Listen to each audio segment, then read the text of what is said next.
All Stars. Este domingo, gran estreno Prime. Presentan Contigo Chilevisión Noticias.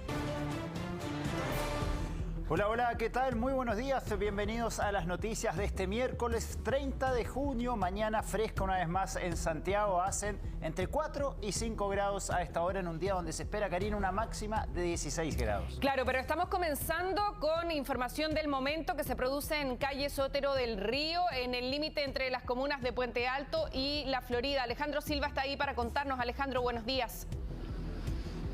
Muy buenos días, Karina, muy buenos días, Roberto. Sí, una situación bastante compleja que se ha desarrollado acá a las afueras del recinto del complejo asistencial Sotero del Río, en donde un camión correspondiente a un camión que retira basura hospitalaria habría impactado a 3 postes del alumbrado público, lo que dificultaría al menos acá toda la iluminación de este sector. Como ustedes pueden ver en imágenes de Claudia Irrebarra, todo el sector está oscuro, ¿cierto? Y al fondo se puede ver lo que es uno de los postes que fue desplazado. Esto por el impacto, ¿cierto?, que recibió el poste aledaño, el poste de al lado, y fue arrasado prácticamente con los cables de contención. Tenemos acá, ahí está Carabineros, quienes están ya al lugar, han llegado, ¿cierto?, para resguardar toda esta zona. Intentaremos ver si podemos sacar alguna redacción. Y disculpe, ¿cómo está? Buenos días, estamos en vivo para Chilevisión Noticias.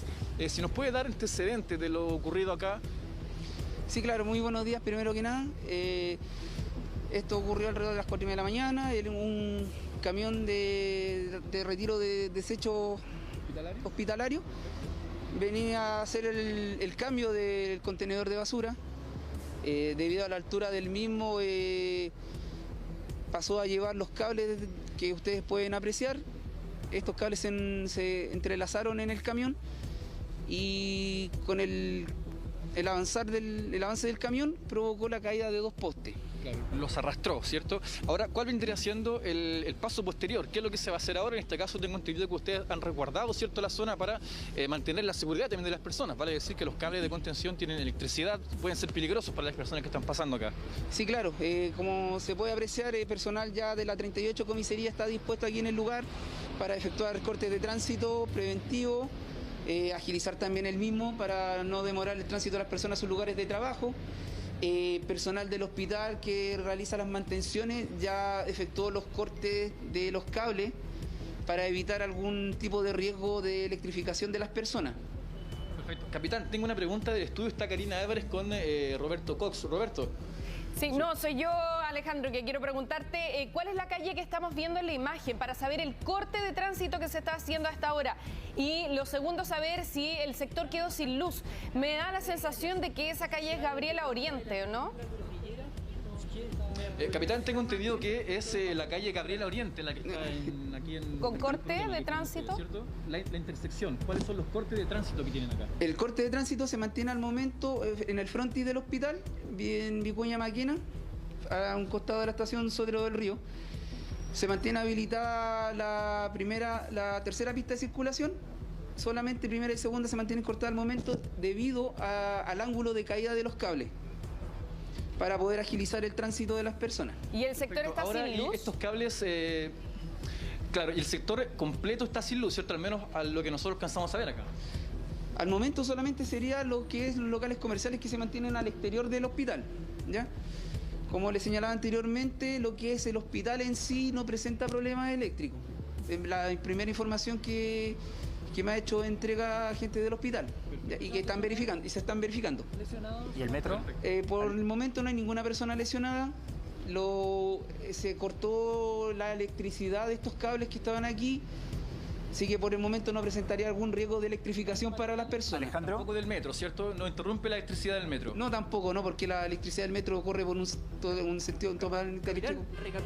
Perfecto, ahí como nos comentaba, ¿cierto?, el capitán Arias, correspondiente acá de la 36 Comisaría de La Florida, nos aclara que todo el sector que está adjunto a lo que es el Hospital Sotero del Río, en este caso los locales comerciales que están al lado, han quedado sin electricidad. No obstante, el alumbrado público público, todo lo que es la electricidad que alimenta, los semáforos, también el metro, como tú preguntabas, Roberto, no tienen dificultad alguna, no así con el tránsito que, claro, como ya he mencionado, ¿cierto?, han sido interrumpidos de manera paulatina porque se debe considerar que todo es una circunstancia bastante peligrosa. Vale decir que hay cables, ¿cierto?, que están en la vía pública y que claramente pueden traer mayor complicación. Pero ¿sí, Roberto? Sí, Alejandro, sobre las causas de este accidente, tal vez el camión era más alto y no podía pasar por un determinado lugar, pero nos imaginamos que si este era un camión recolector de basura hospitalaria, era un camión que iba todos los días al lugar. Entonces, ¿por qué pudo haber pasado todo esto? Sí, eso es lo que precisamente ahora está investigando. En este caso, Carabineros, por ejemplo, está resguardando el lugar y, claro, es una pregunta que seguramente con el paso de las horas vamos a tener respuesta a eso, porque aún no hay claridad de qué es lo que habría pasado. Claro, lo que tú dices es muy cierto, es un camión que viene todos los días para retirar, ¿cierto?, los residuos hospitalarios, por ende debe estar calculado ya lo que es la altura de los cables con también la altura del camión. Pero de esta comuna nos trasladamos hacia la comuna de Ñuñoa para contarles lo que sucedió el día de ayer en horas de la tarde. Esto en un supermercado ubicado en calle José Domingo Cañas, esto es la comuna de Ñuñoa, un supermercado perteneciente a la cadena Líder.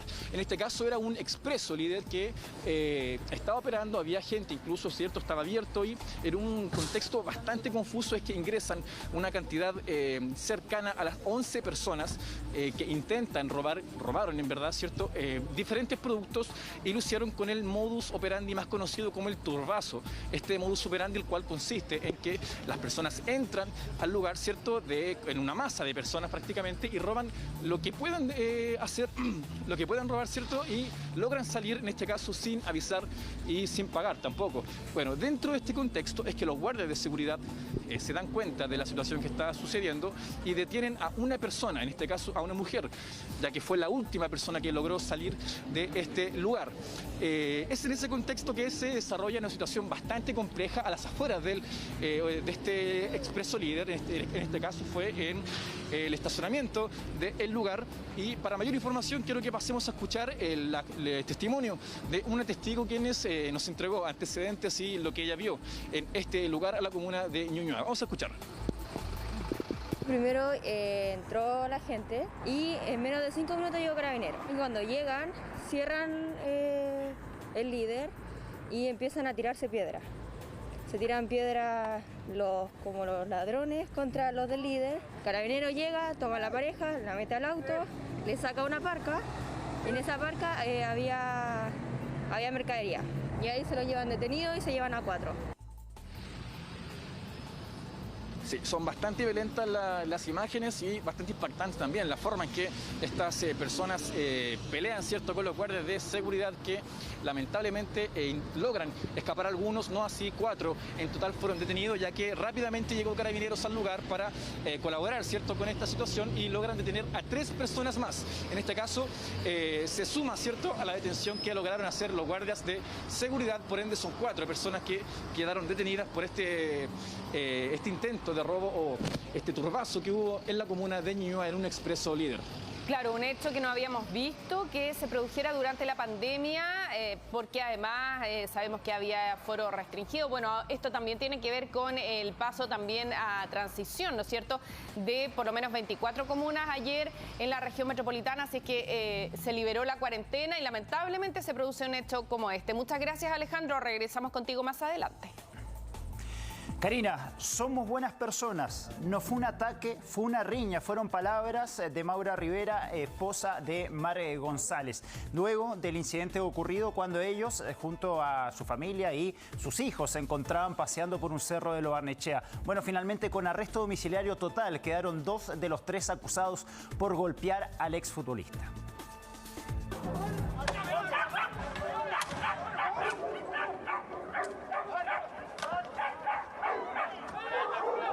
Eran 3 contra 1, lo golpearon con puños, patadas y palos, hasta piedras le lanzaron al exjugador de fútbol Marc González.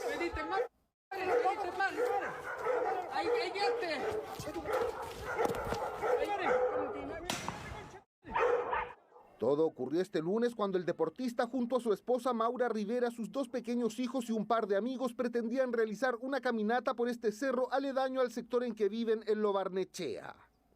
Al intentar traspasar al lugar que es parte de una propiedad privada, se encontraron con los cuidadores del recinto que de esta violenta forma los obligaron a abandonar el lugar. No habían caminado ni siquiera 1 metro y ya nos estaban atacando. Presencia de mis hijos llorando y ahí llegaron corriendo con palos, con piedras, con postones, con disparos, con todo. O sea, y ahí como fue, el video para mí.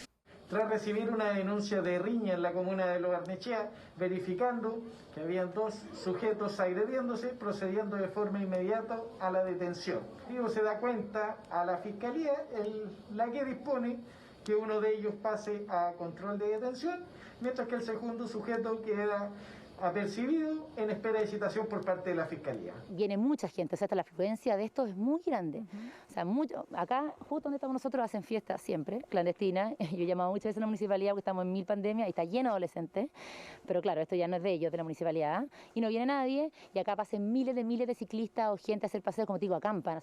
Fueron vecinos del sector quienes captaron la agresión con sus celulares y se le hicieron llegar a Maura Rivera, quien la subió a modo de denuncia a sus redes sociales. Todavía estoy en shock, fue terrible lo que pasamos ayer, nadie se lo merece. Nosotros somos personas buenas, nosotros somos personas que no merecemos lo que pasamos ayer, ni mis niños, ni mi familia, ni los amigos que andaban conmigo. La verdad es que esto se fue de las manos. La ex bailarina también ha subido fotografías de su marido con mensajes de apoyo en sus redes sociales, mientras en el Tribunal de Garantía los 3 detenidos fueron formalizados por el delito de lesiones. Las eventuales conductas de los imputados, es decir, de haber tomado eventualmente la justicia por su propia mano y no haber denunciado el eventual ilícito de violación de morada, no justifica en ningún caso esta eventual agresión. Por este motivo, el tribunal dejó con arresto domiciliario total a los 2 adultos y con arresto nocturno al menor de 17 años que también participó en las agresiones. El lugar al que pretendían ingresar a pasear Marc González y su familia efectivamente se encuentra dentro de una propiedad privada. De hecho, los carteles están instalados en gran parte del perímetro. Nosotros con mi familia siempre hemos venido acá al cerro y nunca han habido problemas así. Nunca, siempre, todo tranquilo. Lo único que sí es que cada vez que vamos a los cerros está sucio, está lleno de botellas. Acá todo este estacionamiento que ustedes ven acá, toda esta tierra, lo ocupan, la gente viene, lo ocupan casi que de motel, es una lata también para nosotros como vecinos. Como representante de los dueños del predio en cuestión, María Elena Montes envió una declaración pública en la que lamentan y rechazan lo sucedido al deportista y su grupo familiar. Por lo mismo aseguró que están en conversaciones con el municipio de Lo Barnechea para conciliar el derecho de las personas a disfrutar de la naturaleza, pero conservando el ecosistema del sector. Nuestro proyecto como municipalidad va en otro sentido, justamente contrario. Abrir los cerros a la comunidad, hacer senderos y permitir el paso de los vecinos. Hemos tomado contacto con la familia propietaria de estos cerros y hemos acordado hacer senderos y abrirlos. Lo sucedido con el futbolista provocó reacciones incluso desde el Ministerio de Bienes Nacionales. Pero las montañas no son bienes nacionales de uso público, como por ejemplo las playas, sino que se trata de propiedad privada que puede ser del Estado o de un particular. Sabiendo que son terrenos privados, vamos a convocar una mesa de trabajo. Tras quedar en libertad, los detenidos volvieron al predio en cuestión sin realizar declaraciones por recomendación de sus abogados. Estamos de vuelta cuando son las 6 de la mañana con 50 minutos para contarles que ayer martes comenzó el pago del ingreso familiar de emergencia universal. Son 177.000 pesos por cada integrante de la familia que está inscrita en el registro social de hogares, pero todavía hay plazo hasta hoy para poder inscribirse en este registro y acceder al aporte. Eso sí, quienes se inscriban al último van a recibir el beneficio de manera retroactiva durante el mes de julio.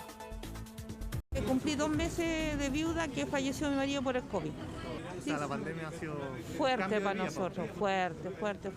Mirtala no lo ha pasado bien. La pandemia le quitó a su marido, con quien llevaba 36 años de matrimonio. Ella también tuvo COVID-19, pero lo superó y lo hizo con ánimo para seguir. Al menos, dice, económicamente respira con más tranquilidad. Es una de los 14,5 millones de personas beneficiadas con el bono IFE universal. Automáticamente me dijeron que me llegaba. Ya, ¿porque le llegaron los otros? Sí. ¿Y le llegó bien? Bien, ni un problema. En cualquier momento será, pero no tengo problema. ¿Y habitualmente en qué fecha usted más o menos lo recibe? Siempre como el 4, 5 más o menos. Le falta poco para contar otra vez con ese dinero. Esta vez serán 177.000 pesos para ella. Otros chilenos ya recibieron el pago desde este martes con el aporte correspondiente al mes de junio. Que se va a realizar desde hoy de forma masiva, 29 de junio, y hasta el 10 de julio, la totalidad de las transferencias electrónicas del pago del ingreso familiar de emergencia universal. Se trata del pago para aquellas personas pertenecientes al 100% del registro social de hogares y que pertenecen a familias con un ingreso de menos de 800.000 pesos por integrante. Quienes reciben los montos desde este martes son quienes se inscribieron en el registro social de hogares entre el 5 y el 15 de junio, aunque será parceladamente el pago. No, me sirve igual. Hacerlo crecer un poco. Sí, de todas maneras. Sí. De todas maneras, para comer, para pagar algunas cuentas. Agua y luz, más un gas, ya tenemos ahí 80 lucas. Son útiles, sobre todo en los tiempos de ahora. Según el gobierno, esta ayuda mensual llegará a 6.800.000 hogares del país. Pero ojo, esta vez podría tener un efecto retroactivo. Esto porque hubo un segundo plazo de postulación, el que vence este miércoles 30. 215.000 personas se han incorporado en este lapso al registro social de hogares. Ellas y ellos recibirán el dinero después, debido a que sus solicitudes deben chequearse y aprobarse. Algunas nos van a ingresar ahora a principios de julio con su cartola y vamos a poder pagarle junto con el mes de julio, y otras puede ser que nos pasen al mes de agosto si es que la cartola no está lista durante el mes de julio para poder pagarlo. Es decir, algunas personas podrían recibir 2 bonos juntos a fines de julio, aunque otros recibirían el de junio casi en 2 meses más. El gobierno llama a que las personas, independientes de cuándo se les pague, se inscriban hasta este miércoles, cuando termina el plazo, para así asegurarse de recibir el bono de junio. Eso si es que cumplen con el requisito de contar con menos de 800.000 pesos líquidos como ingreso por integrante de cada familia. El ingreso familiar de emergencia universal contempla los meses de junio, julio y agosto, para en septiembre rebajar los montos al 50%. Me parece discutible el beneficio de esta política, puesto que de alguna forma ella también retrasa la actividad y el entusiasmo con que la economía vuelve a recuperar sus niveles pre-pandemia. Será una discusión que deberá darse durante las próximas semanas, ya que muchos en esta fila creen que la situación económica, social y sanitaria no mejorará en el corto plazo. Por ahora se conforman con recibir el IFE de junio, ojalá lo antes posible. Yo les cuento ahora que ayer en un reportaje dimos a conocer la disputa judicial que tiene enfrentado al hijo de Bélgica Castro con las actrices Catalina Saavedra y Esperanza Silva por la herencia y bienes de la actriz. Hoy la organización Chile Actores respondió y descartó que haya existido una apropiación indebida de un departamento. Esa puerta que se ve era el departamento de ellos, que los separamos cuando ellos llegaron de Costa Rica el año 85. Yo vivo acá, en este sector, y ellos vivían allá. Hasta su muerte. Hasta su muerte. Quien habla es el hijo único de la reconocida actriz Bélgica Castro, hijastro del dramaturgo Alejandro Sieveking, quien este lunes, a través de un reportaje de Chilevisión Noticias, reveló los detalles de una querella interpuesta contra Catalina Saavedra y Esperanza Silva para aclarar los destinos de la venta de ese departamento que pertenecía a Alejandro Sieveking. Falleciendo él, todo eso pasa a la mujer, a Bélgica Castro. Falleciendo Bélgica Castro, yo siendo el hijo único, pasa a mí. Pero según relata Leonardo, tras el fallecimiento de ambos en marzo de 2020, se entera que en virtud de un mandato general entregado por el dramaturgo a la actriz Catalina Saavedra el 12 de febrero de 2020, la propiedad fue vendida a un tercero 7 días antes de la muerte de Sieveking. Había sido vendido por Catalina Saavedra por una suma irrisoria, 80 millones de pesos. En las averiguaciones que hice en el banco, no pasaron nunca por la cuenta corriente de Alejandro. Sino que simplemente se otorgó un vale vista por el precio, por la compraventa, y los dineros de vale vista fueron a caer finalmente a Fundación Gestionarte, que depende de Fundación Chile Actores. Luego de que Esperanza Silva, Catalina Saavedra y Chile Actores declinaran entregar una declaración para el reportaje emitido ayer, este martes, a través de un comunicado, la agrupación entregó su versión de los hechos, afirmando que el deseo del dramaturgo fue vender en vida su departamento para que su legado económico sirviera como aporte y continuidad a su legado artístico y al de Bélgica Castro. Para ello, y en honor a su profunda amistad con Víctor Jara, su voluntad fue crear antes de su muerte una sociedad civil que trabajara en conjunto con la Fundación Víctor Jara para ayudar a jóvenes y nuevos dramaturgos. Así, el dinero de la venta de este inmueble está resguardado para el funcionamiento de Casa Dramaturgia. Casa Dramaturgia sería el espacio soñado para Alejandro Sieveking para formar y apoyar a futuros dramaturgos, según Chile Actores. Además, insisten que el mandato otorgado a Catalina Saavedra está absolutamente ajustado a la ley y respeta fielmente la voluntad de Sieveking. Así, el dinero de la venta de este inmueble fue aportado a la sociedad civil Casa Dramaturgia.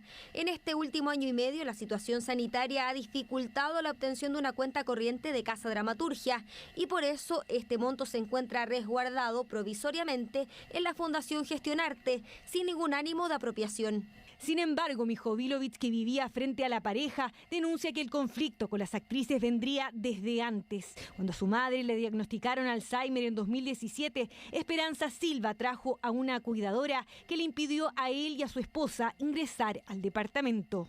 Y de repente un día nos encontramos con que esa chapa la cambian. Esta señora que cuida a mi madre le dice que por orden de Chile Actores yo no podía entrar al departamento. No me gustaba la forma en que trataban a Bélgica. Y una vez se lo conversé con Alejandro. O sea, de hecho, para darle por la comida a ella se la empujaban. Cuando le cambian la chapa, ¿usted habla con Alejandro? Sí, yo hablé con Alejandro. Y me dijo de que la Esperanza Silva le solucionaba todo. Pero además el hijo de Bélgica Castro asegura que después del fallecimiento las actrices habrían llevado los cuadros, libros, todo lo que había dentro de la propiedad. Pero por ejemplo las cosas del departamento de Alejandro, ¿quién se las llevó? Yo no te voy a contestar a eso porque yo no tengo idea. Además que la estoy grabando, vinieron en el auto esta buena. Están llevando todo. Primero la ropa, como 12 bolsas de ropa. A pesar de que Mijovilovich insiste que junto a su esposa se hicieron cargo de la pareja de actores por largo tiempo, reconoce se ausentaron durante 8 meses por una oferta laboral en Valparaíso. Chile Actores afirma lo contrario. Queremos dejar constancia muy respetuosamente que el señor Alejandro Mijovilovich no tenía ningún vínculo de parentesco directo con Alejandro Sieveking y que su actuar solo delata una intención difamatoria, ya que durante más de 10 años solo evidenció ausencia y desinterés hacia las necesidades de su madre y las de Alejandro. Durante este tiempo fuimos nosotras, respaldadas por un valioso equipo humano, las que estuvimos dispuestas a acompañar a esta maravillosa pareja. ¿Quiénes son ellas para estar pidiendo?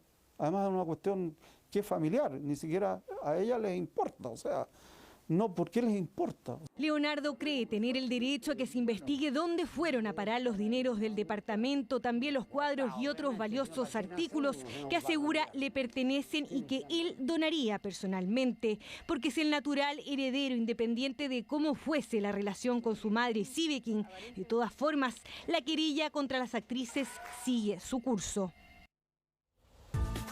Vamos a hablar a esta hora de la preocupación que existe por la llegada de la variante Delta del COVID-19 a nuestro país, que ha hecho que muchas personas masivamente llegaran en las últimas horas a centros de vacunación para poder ser inoculados, lo que generó obviamente atochamiento. En paralelo hay dos informaciones que son muy interesantes. Primero, que ya se estaría confirmando y haciendo cada vez más fuerte la posibilidad de que se aplique una tercera dosis de vacunación en nuestro país, y el laboratorio Sinovac en paralelo ha reconocido que su vacuna es eficaz entre niños que van de los 3 a los 17 años.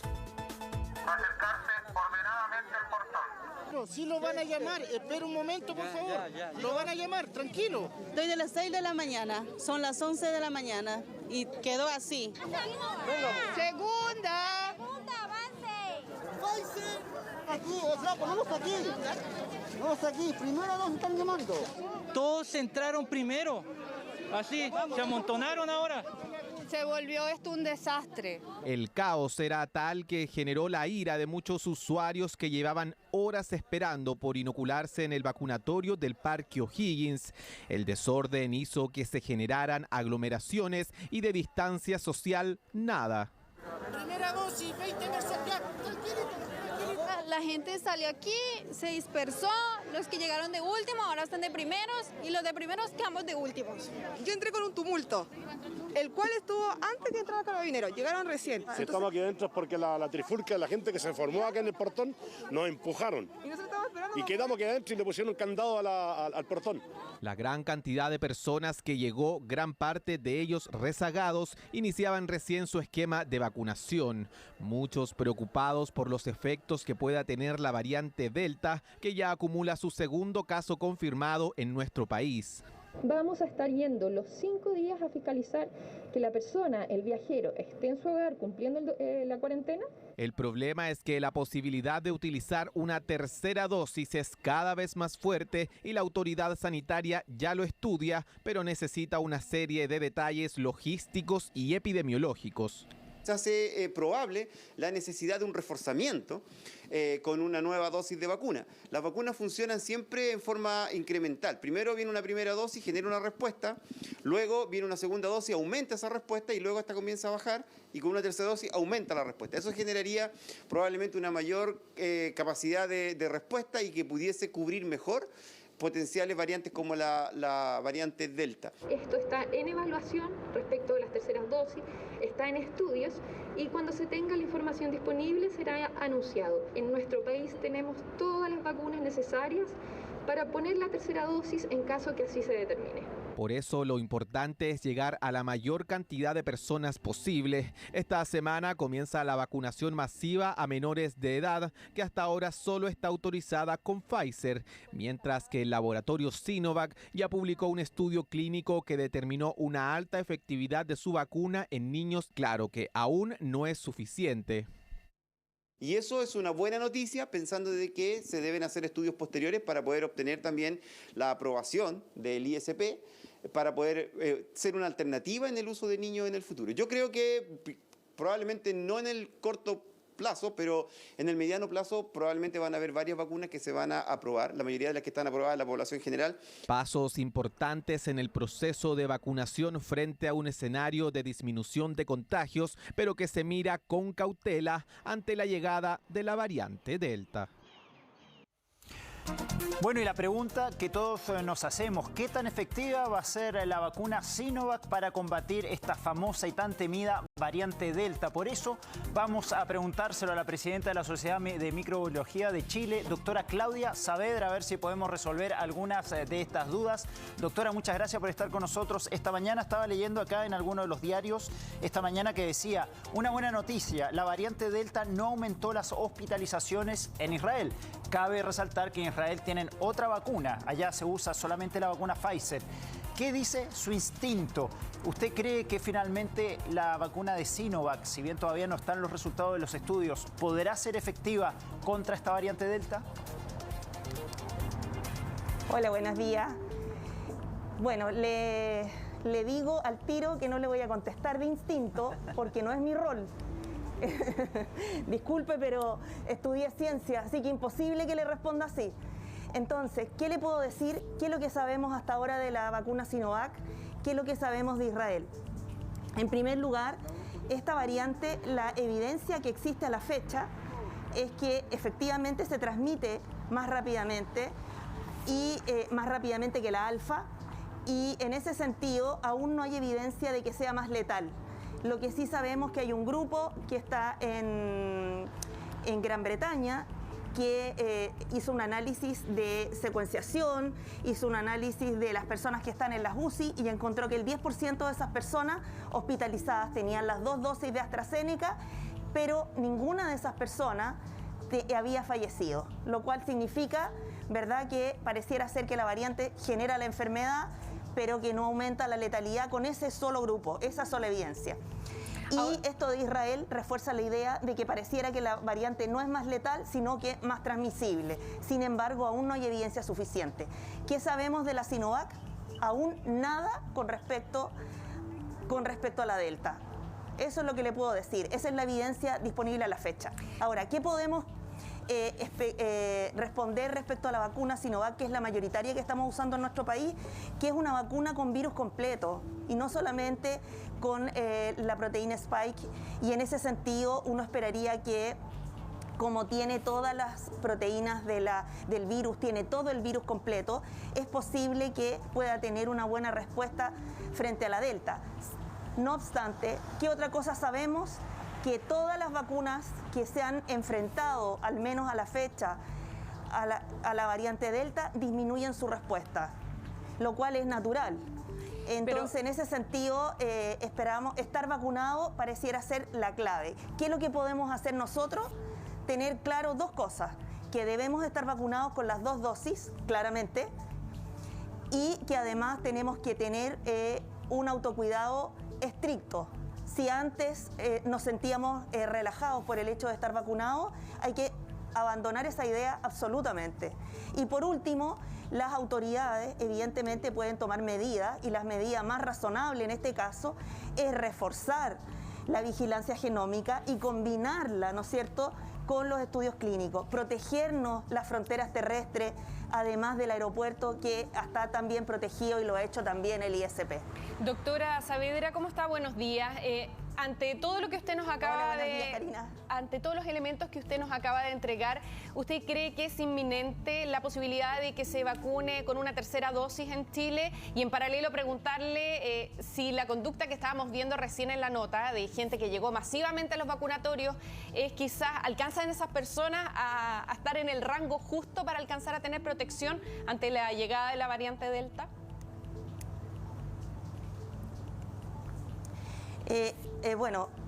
Voy a partir por orden porque me hizo varias preguntas, pero en relación a la tercera dosis, es natural que la respuesta inmune baje y por lo tanto, si frente a la llegada de la variante Delta y como ocurre con este tipo de vacunas, al igual que la vacuna de la influenza, tenemos que reforzar la respuesta inmune. Creo que es es un análisis que se ha hecho desde diversos ámbitos de la investigación, y en este caso el doctor Kalergis, que es el que lidera el estudio de la Sinovac, lo ha dicho claramente, digamos. O sea, si bajan los anticuerpos naturalmente frente a la llegada de frente a la prevalencia de alguna otra variante, evidentemente vamos a necesitar mayor cantidad de anticuerpos neutralizantes, y si es posible reforzar la respuesta para poder tener más anticuerpos, mejor hacerlo, es muy razonable y muy lógico que así se haga. Ahora, la pregunta es, la tercera dosis, yo creo que no se está evaluando en distintos lugares del mundo, si tiene que ser una mezcla de vacunas o tiene que ser del mismo tipo. Eso es algo que aún está en veremos. Lo que sí es claro es que hay muchas personas que han tenido la experiencia hasta ahora, y que no es evidentemente evidencia científica porque no está reportada, pero hay mucha gente que viaja y que al llegar a esos lugares donde los vacunan gratuitamente han recibido una tercera dosis después de 3 meses de vacunación. Doctora, entonces yo creo que esa es muy razonable. Doctora, bueno, usted nos decía y hemos leído que todavía no están los estudios para determinar si la vacuna de Sinovac es efectiva contra la variante Delta, pero podríamos estar en un escenario en las próximas semanas en que los contagios aumenten, pero las hospitalizaciones continúen igual.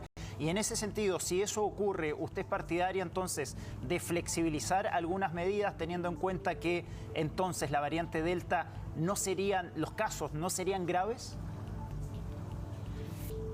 Bueno, en este caso estamos especulando. En esa situación en la que usted plantea que nos pongamos, yo creo que mire, primero se acaba de abrir todo, y muchas comunas que estaban en cuarentena se abrieron. Sí. Y si bien la cuarentena redujo la movilidad, que es lo que se esperaba, en un porcentaje que no es el óptimo, pero se redujo, evidentemente la apertura genera mayor movilidad y por lo tanto podría haber mayor reinfección. Sin embargo, hay que considerar que no sabemos cuál es la variante comunitaria que predomina en nuestro país. Esa es una información que aún no tenemos y no disponemos, que es importante conocer. De hecho, si usted analiza las secuencias hacia atrás de las 3.500 que están en la base de datos, en el banco de datos mundial, uno se puede dar cuenta que ahí predominan dos, la variante P1, que es la brasileña, y no me quiero equivocar, por eso lo digo así, y la C37 andina. Entonces yo creo que queremos saber qué es lo que pasa con la C37 andina, qué efectos tiene desde el punto de vista clínico, no conocemos nada. Esa es una cosa importante. Y por otro lado, hay que considerar que cuando uno circula, tiene que tratar, ¿no es cierto?, de favorecer las actividades al aire libre o usar una mascarilla de buena calidad y ojalá certificada idealmente, porque hay que considerar un factor muy importante. La transmisión es por un aerosol, fundamentalmente casi. Es el factor más importante. Por lo tanto, desde ese punto de vista, el autocuidado pasa a ser clave. O sea, en este minuto, doctora, la mezcla o esta combinación entre la mascarilla segura, bien utilizada, las horas que corresponde y además la vacunación, haberse vacunado con las 2 dosis y tener el esquema completo, parece ser la fórmula para enfrentar la variante Delta, ya que nosotros estamos recibiendo rezagados este fenómeno que se está produciendo en Europa. Ahora yo quiero preguntarle... se está produciendo en paralelo esto. Justo el gobierno iba a relajar las medidas, o por lo menos iba a hacer cambios en el plan paso a paso, y aparece la variante Delta. ¿Se debe concretar ese relajamiento de medidas? Se habla, por ejemplo, de una flexibilización del toque de queda por región. ¿Se debería concretar eso o debería frenarse a la espera de ver qué tan potente va a ser la llegada de la variante Delta a Chile? Evidentemente, el plan paso a paso necesitaba rectificación. Eso se había conversado y se había discutido en todos los niveles de disciplinas, digamos, que habían aportado, ¿no es cierto?, a esta pandemia, por una parte. Pero también es cierto que es necesario evaluar este plan paso a paso, precisamente por lo que le mencionaba antes. O sea, los aforos y el protocolo, ¿no es cierto?, de apertura de un lugar, por ejemplo, debe depender ahora no solo de la distancia, sino que además del aerosol. Entonces yo creo que ahí hay una política pública que nos puede ayudar a los chilenos en el sentido de preocuparse de que los ambientes estén, ¿no es cierto?, con aire fresco o bien tengan unos filtros, exigir, digamos, una cierta seguridad para que podamos entrar a comprar, podamos entrar a un restaurante, podamos entrar a un café o estar al aire libre. Entonces yo creo que ahí es donde hay que empezar ya con el conocimiento que tenemos a estas alturas de la pandemia, podemos evaluar esos protocolos de apertura, ¿no es cierto?, de los lugares. Ahora, la llegada de la variante Delta no vamos a saber cuál es el efecto que tiene, sino hasta 15 días más por lo menos. Claro. Pero lo que es importante es fortalecer la trazabilidad, además de la vigilancia genómica. Sí, doctora Claudia Saavedra, presidenta de la Sociedad de Microbiología de Chile, muchísimas gracias por estar con nosotros esta mañana. Gracias, doctora. Muchas gracias. Chau, chau. Buenos días. Son las 7 de la mañana con 25 minutos. Queremos conversar también sobre el paso a transición de 24 comunas de la región metropolitana. Eso ocurrió ayer. En total son 34 ya. Y el próximo jueves se van a sumar más. ¿Qué se puede hacer en fase 2? Recordémoslo porque en una de esas, Mane, se nos había olvidado ya hace rato que no estábamos en fase 2. ¿Qué se puede hacer? ¿Es necesario andar con permiso? ¿Sacar permiso a la comisaría virtual? ¿Sirve el pase de movilidad? Tantos cambios que le han hecho al pase de movilidad. Tantas dudas que tenemos. ¿Cómo estás, Mane Estrada? Buenos días. Hola, ¿cómo estás, Karina, Roberto? Muy buenos días. Sí, exactamente. Han sido tantas las veces que se han hecho cambios en el plan paso a paso, en el pase de movilidad, entre que retrocedemos, avanzamos de cuarentena a fase 2, que a uno ya se le confunden cuáles son las cosas que se pueden o no se pueden hacer. Así que nunca está de más repetirlo, porque ya un poco más de la mitad de las personas acá en la región metropolitana está en fase 2. Entonces, ¿qué es lo que se puede hacer? Primero, se puede transitar durante la semana sin la necesidad de tener algún permiso de comisaría virtual, por ejemplo. Se se puede ir a otras comunas que también están en fase 2 hacia arriba. Lo que no se puede hacer es ir de una comuna en fase 2 a una comuna que está en cuarentena. Eso no se puede realizar.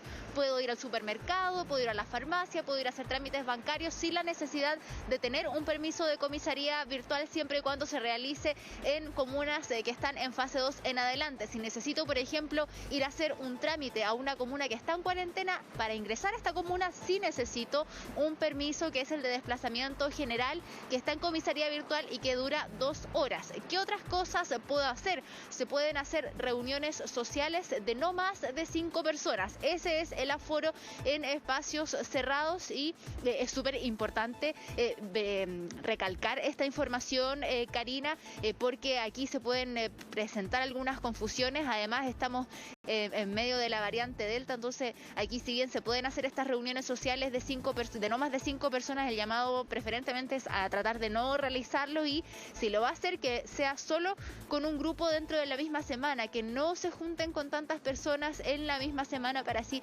evitar cualquier tipo de contagio. Pasemos a revisar qué es lo que decían desde Comisaría Virtual con respecto a los desplazamientos que se pueden realizar estando en fase 2. Si vivo en una comuna que se encuentra en transición, durante el día para poder desplazarme no requiero ningún tipo de permiso, siempre y cuando no ingrese a una comuna que esté en cuarentena, porque en estos casos estoy obligado a aportar un permiso de desplazamiento general de comisaría virtual. Tampoco me puedo desplazar en horario de toque de queda, porque en este caso requiero de forma obligada hacerlo con un salvoconducto o con algún permiso único colectivo que acredite mi desplazamiento laboral. También entre regiones. Estamos aquí conversando con Roberto, pues, ¿ves? Porque además hay tantas dudas. Con el pase de movilidad se puede viajar a otra región que esté en fase 2, cuya comuna, cuyo destino esté en fase 2, y es eso también una de las facilidades que tiene estar en transición. Por eso hay que cuidar la transición, que no vayamos a volver a cuarentena. Oye, Mane, hay una cosa que tú decías que me llama mucho la atención y que es un consejo tremendamente útil. Reducir al máximo primero los encuentros sociales, eso es una condición que hemos reiterado durante el último tiempo y ojalá la gente lo cumpliera, pero reunirse con un grupo a la semana, ojalá. O sea, si es que usted, ¿por qué hacerlo de esa manera? Porque es una manera inteligente de hacerlo, en términos de que si alguien se llega a sentir mal, usted ya sabe cuál es su grupo de contacto. Y por lo tanto no podría haber más posibilidades de que se hubiera expandido a otro grupo con que se haya juntado en la misma semana, ¿no es cierto? Es tremendamente útil un consejo como ese, Mane. Exacto, y además tenemos que tener en cuenta que la definición de contacto estrecho ahora con la variante Delta cambió, es mucho más estricta. Entonces eso también es importante saberlo y tratar de reducir la cantidad de personas con las que yo me reúno o tengo contacto durante la semana, cosa si alguien de ese grupo se siente mal, es solo este grupo y no tengo que avisarle también a las personas del otro grupo con el que también me junté, y así se va ampliando el espectro de personas que son contactos estrechos, así que es súper importante tenerlo en cuenta. Y lo otro que ustedes decían, claro, en fase 2 se puede hacer viajes interregionales con el pase de movilidad, a diferencia de los que no tienen este pase de movilidad, los viajes interregionales solo lo pueden hacer estando en fase 3. Esa es la diferencia de estar vacunado, tener el pase de movilidad y de estar en fase 2 o en fase 3. Así que eso también es súper importante, teniendo en cuenta además que la semana subsiguiente, Karina, Roberto, se vienen las vacaciones de invierno para los que están en clases, así que probablemente ahí sí se produzca bastante movimiento interregional, aprovechando que son varios los que están en la fase 2, eso sí, van a tener que contar con el pase de movilidad para poder viajar, si no, no lo van a poder hacer. ¿Qué más se necesita para hacer viajes interregionales estando en la fase 2? Aparte de nuestro pase de movilidad, Carabineros también respondió a esta pregunta, escuchemos qué fue lo que dijeron. Si vivo en una comuna en transición y tengo mi pase de movilidad, puedo hacer viajes interregionales, siempre y cuando lo haga desde y hacia comunas que estén desde fase de transición en adelante. Que debo complementar a mi viaje de forma obligada el pasaporte sanitario de la página c19.cl. Pero está prohibido hacer viajes interregionales a comunas que se encuentren en cuarentena. Yo creo que eso se había quedado en el tintero en el último tiempo, la necesidad de que, a pesar de que uno tenga el pase de movilidad que le otorga la vacuna, ¿no es cierto?, estar vacunado con las 2 dosis, tener el esquema completo, que hayan pasado los 15 días después de la segunda, pero cuando yo hago un viaje interregional igual tengo que sacar el pasaporte sanitario. Yo tengo que hacer una confesión, yo hice un viaje en fase 2 a otra comuna en fase 2 y se me olvidó el pasaporte sanitario. Ahora, afortunadamente, el pasaporte sanitario se puede sacar en un minuto, claro. No es una irregularidad que vaya a generar una infracción, ¿no es cierto?, al código sanitario inmediatamente, sino que si uno lo tiene en regla, llega y lo saca, ¿no? Eso es importante, ¿sí? Karina, y se lo preguntamos hace un tiempito al teniente Medina de Carabineros. Sí. Él planteaba que pase lo que pase, sea el viaje que vayan a hacer entre fase 1 en fase 1, fase 1, fase 2, fase 3, sea cual sea el viaje, siempre hay que sacar el pasaporte sanitario. O sea, uno sale de su región y tiene que sacarlo sí o sí, que no se le vaya a olvidar además, porque igual, Mane, el pasaporte sanitario tiene su demora. Va individualizado cada integrante de la familia, con su RUT, con todo, y uno se demora un detalle más, aunque también tengan permiso único colectivo, un salvoconducto que permita moverse entre regiones, también hay que sacarlo, Mane. Sí. También, siempre tiene que estar el C19, el pasaporte sanitario, siempre tiene que estar presente a la hora de hacer un viaje interregional. Independiente de cualquier otro documento que yo tenga, es obligación contar con el C19, que como ustedes lo decían, si bien es fácil entrar a la página con la clave única o con el registro que uno tenga, es un cuestionario bastante largo, entonces... Sí. Hay que hacerlo con tiempo y la idea, por supuesto, es hacerlo antes que uno salga de viaje. De todas formas, hemos visto en las fiscalizaciones cuando hay aduanas sanitarias o cordones sanitarios que sí, hay muchas personas que se les olvida sacar el C19, pero ahí también queda a criterio de quienes están fiscalizando, que les dicen ya, bueno, usted tiene todos sus papeles, póngase ahí al ladito mientras saca su pasaporte sanitario, cuando lo tenga, lo dejamos avanzar. Así que para evitar todo eso y demorarse más, es mejor llevar todos los papeles listos si es que se van a hacer los viajes interregionales. Sí, pues de repente se forman dos filas, los que tienen y los que lo están sacando, así que ahí derechamente es mejor ahorrárselo y de todas maneras llevarlo listo para mostrarlo en la fiscalización. Muchas gracias, Mane, por todas las recomendaciones para poder circular de ahora en adelante. Buenos días.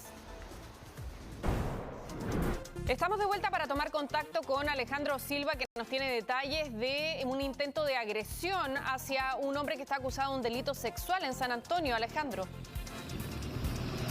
Hola Karina, sí, retomamos el contacto para contarles sobre precisamente los videos que están saliendo ahora en pantalla, videos impactantes, ¿cierto?, donde se ve el intento de agresión a un hombre de nacionalidad colombiana, esto que ocurrió en la comuna de San Antonio durante la tarde y noche de ayer en la quinta región. Para entender el contexto de esta situación que se vivió en el hospital de la comuna de San Antonio, es importante señalar que un día antes de esta agresión, dos menores habrían contado a su madre una supuesta violación que habrían sufrido por parte de este sujeto. Es en ese contexto que la madre de estas menores recurre a los vecinos, les cuenta lo que pasó y los vecinos van en la turba, ¿cierto? Aproximadamente 30 personas ingresan a la casa de este individuo y lo golpean. Es en ese contexto que después llega Carabineros, ¿cierto?, al lugar, le da atención primaria y lo trasladan al hospital de la comuna de San Antonio para darle la correspondiente atención médica. Y es ahí donde precisamente nacen los videos que ustedes pueden ver en pantalla, en donde las personas estaban esperando a las afueras a este sujeto que lo sacaron en la ambulancia del hospital para trasladarlo al hospital Carlos Van Buren de la región de Valparaíso. Tuvimos la oportunidad de hablar con Carabineros, quienes nos entregaron antecedentes sobre este caso que ahora será parte de la investigación que llevará incluso la Policía de Investigaciones. Carabineros se refirió al tema en cuanto a la agresión que recibió este hombre en la comuna de San Antonio. Vamos a escuchar. No obstante a eso, fue trasladado al hospital Dr. Claudio Vicuña, lugar donde fue atendido por personal médico del lugar. A raíz de las lesiones, finalmente se dispuso su traslado a otro centro hospitalario de mayor complejidad. No obstante, mientras estuvo internado en el hospital Dr. Claudio Vicuña, un importante número de vecinos se aglomeraron en el exterior del centro hospitalario con la finalidad de demostrar su descontento respecto de la persona denunciada. Bueno, en referencia a este caso es que la Fiscalía de San Antonio tomará la Fiscalía de San Antonio determinó que la Policía de Investigaciones lleve esta investigación en cuanto a la agresión que recibió este sujeto, como también a las acusaciones por una presunta violación a 2 menores de edad. Esperemos que se aclare esta situación entonces en San Antonio. Muchas gracias, Alejandro. 7:15, yo les cuento que a esta hora se está llevando a cabo una fiscalización a un polémico paradero informal que ha generado controversia en la comuna de Peñalolén. Allá se encuentra Carola Garrido con todos los detalles. Carola. Sí, ¿cómo están? Muy buenos días. Para referencia, estamos aquí en Américo Vespucio con los presidentes, como tú lo decías, en la comuna de Peñalolén, con una garita, un paradero de micros informal. Según nos cuentan desde el municipio, está funcionando aquí hace unos 3 años aproximadamente, sin ningún permiso respectivo. Y lo que sucede es que los buses se paran aquí en Los Presidentes para tomar luego Américo Vespucio hacia el oriente, pero cuando se juntan muchas micros ocupan prácticamente una pista completa solo para ellos, y esta es una calle de doble tránsito, por lo tanto los vehículos que quieren pasar hacia también la avenida Vespucio tienen que adelantar y se encuentran de frente muchas veces con otros vehículos que van en sentido contrario, y eso es porque estos buses permanecen aquí detenidos. Hay vecinos que también dicen que esto reviste peligrosidad para ellos, así es que eso vamos a tratar de conversar con algunos. Señor, ¿cómo está? Buenos días. Usted es vecino de acá. Cuéntenos cuál es el problema que se da con estos buses que se estacionan aquí. A ver, el problema, yo estoy tomando, desde que se hizo este paradero, yo estoy tomando locomoción. Hay un problema bastante grande. Ustedes llegaron ahora, pero a veces esta fila llega más arriba donde están los camiones y allá lo dejan botado a uno. Según ellos, acá es terminal. Supuestamente acá tendrían que parar para que la gente tomara los buses. No es así. Son tanto los buses que se paran que tienen que caminar mucho ustedes también más allá. Además arriba de esos camiones. Allá hay un paradero, según allá está la parada. Acá no, acá es solamente para que salgan. Entonces yo lo encontré. He reclamado infinitas veces. He llamado al número que corresponde. Tampoco hacen caso. Entonces digo yo, por eso le digo, igual que acá. Usted vio recién, no estaba, había un bus acá. Supuestamente esos buses tienen el paradero allá. Pero uno tiene que cruzar allá a tomar la 420. Perfecto, vamos a ver si podemos conversar también con los fiscalizadores que han llegado acá durante esta mañana. Ellos están cursando partes precisamente a los conductores de los buses que se estacionan en este lugar. Perdón, muy buenos días. Cuéntenos por favor qué es lo que están haciendo, cuál es la infracción que están cometiendo estos buses. Estacionar en un lugar no permitido. Constantemente nosotros le estamos comunicando que se tienen que retirar del lugar y no lo hacen. A veces lo insultan, que bloquean el tránsito vehicular, y ese es el motivo. Acá decíamos también, sucede que hay doble tránsito justo en este lado, entonces cuando la fila es muy larga de los buses se produce ahí una situación de peligro. Se bloquea la calle, eso es lo que está ocurriendo constantemente. Y el reclamo de los mismos vecinos que tienen toda la razón. ¿Ellos no pueden permanecer acá? No, por ningún motivo. ¿Ya? ¿Deberían tener un paradero en otra parte más segura? Debería ser así. Ok, muchas gracias. Están fiscalizando entonces, como decíamos, y cursando, Karina, partes también a los conductores que están utilizando la calle, porque dicen los inspectores que esta no es un lugar establecido para ellos, no puede ser un paradero aquí en la calle. Dime. Claro, te quiero preguntar precisamente eso. Ellos, en el fondo, estacionan los microbuses en ese lugar porque no tienen un lugar donde hacer el cambio de turno y dejar los microbuses, o se estacionan en ese lugar para tomar pasajeros, o hacen las dos cosas. Las dos cosas, porque mira, llegan buses con personas que se bajan acá porque justo hay una estación de metro, la estación Los Presidentes, que era lo que nos decía el señor que conversaba con nosotros, que de pronto la fila es tan larga que quedan muy lejos y tienen que caminar. Pero sucede, ahí lo vemos también, que esta es una calle de doble vía, por lo tanto, cuando está lleno de buses, algunos quieren adelantar, pero se encuentran con otros que van en sentido contrario. Ellos sí, por lo que pudimos ver minutos antes que comenzara la fiscalización, entran a una especie de oficina que tienen un poco más allá que una casa de 2 pisos, y ponían y cambiaban los letreros, les pasaban también una planilla, hay cierta organización, entonces también en esta oficina me imagino que podrán pasar al baño tal vez ahí, pero lo que denuncian desde el municipio y también algunos vecinos es que se mantienen muchos minutos acá, que sobre todo en la hora punta son muchos los buses que también se reúnen en este sector y que por lo tanto eso les genera a ellos estos inconvenientes que les hemos contado. Carabineros nos decía que ellos vienen frecuentemente, los fiscalizadores también, y que a veces no son bien recibidos. Desde el municipio por lo menos nos decían que a veces les lanzan piedras cuando ellos vienen tras recibir renuncias de los vecinos. Así es que ahora vino Carabineros para cursar los partes correspondientes. Y antes, Karina, solamente aclarar que desde el municipio también nos dicen que ellos por lo menos hace unos 3 años están intentando que esto desaparezca, que no siga funcionando aquí esta garita, pero que no han recibido respuesta ni de Transantiago, en este caso, ni de la empresa de estos buses y tampoco del ministerio, donde también han enviado 3 oficios, Ministerio de Transportes.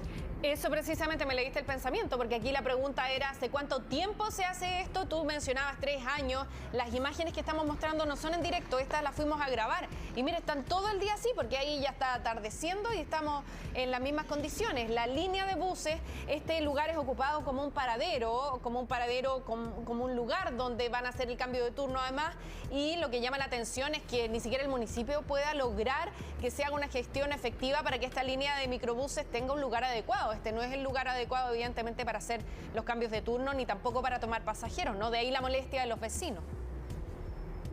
Sí, y mira, bueno, ahora no sé si podemos volver a la imagen en vivo, como se está produciendo esta fiscalización. Desaparecieron todos los buses, se tuvieron que ir, muchos de los conductores recibieron un parte también, pero lo que estiman desde el municipio es que, bueno, esto va a durar un ratito hasta que se mantenga la fiscalización y que probablemente ya durante hoy mismo vuelvan también las micros, porque es el lugar que tienen para hacer estos trámites que yo les decía. Así es, veremos entonces qué consecuencias tienen estas fiscalizaciones. Muchas gracias, Carola. Ok. Otra información que se va a concretar en los próximos minutos, porque este miércoles el Juzgado de Garantía de Temuco va a revisar la solicitud de la defensa de Martín Pradenas, quien está imputado por al menos 6 delitos sexuales, que busca cambiar las medidas cautelares que pesan en su contra. El abogado defensor Gaspar Calderón ha señalado que está en prisión preventiva y llevan en esa condición casi 1 año 9 meses, por lo tanto está pidiendo que se cambien estas medidas cautelares. Sin embargo, hay otra petición de la Fiscalía que va a solicitar que se amplíe el plazo de investigación en contra del joven, porque dice que hay nuevas diligencias que se están desarrollando en torno a este caso. Así es que hay 2 peticiones, una de la defensa de Martín Pradenas, argumentando que es necesario cambiar la medida cautelar por una más relajada, que no sea la prisión preventiva, y por otra parte la Fiscalía, que está argumentando directamente que en este caso hay diligencias pendientes y que no se puede relajar esta medida. Así que se van a revisar las 2 peticiones por parte del Juzgado de Garantía de Temuco durante esta jornada. Así que vamos a ver cuál es la decisión que toma el tribunal.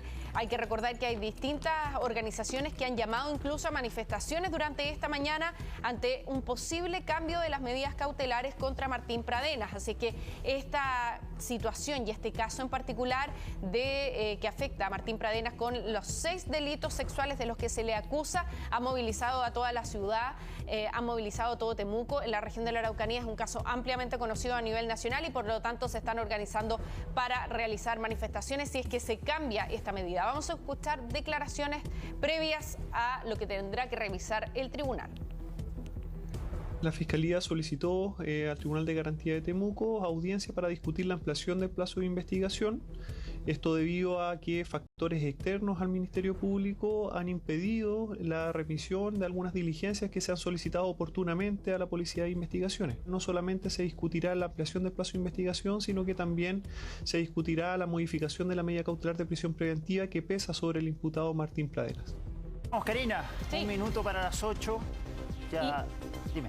Helada la mañana, pero no tanto como otros días. Así que hoy día se espera una máxima más moderada que ayer, 16 solamente. Según Eduardo, ya no vamos a tener las heladas que tuvimos en la última semana y vamos a entrar en un periodo de normalidad en el tiempo.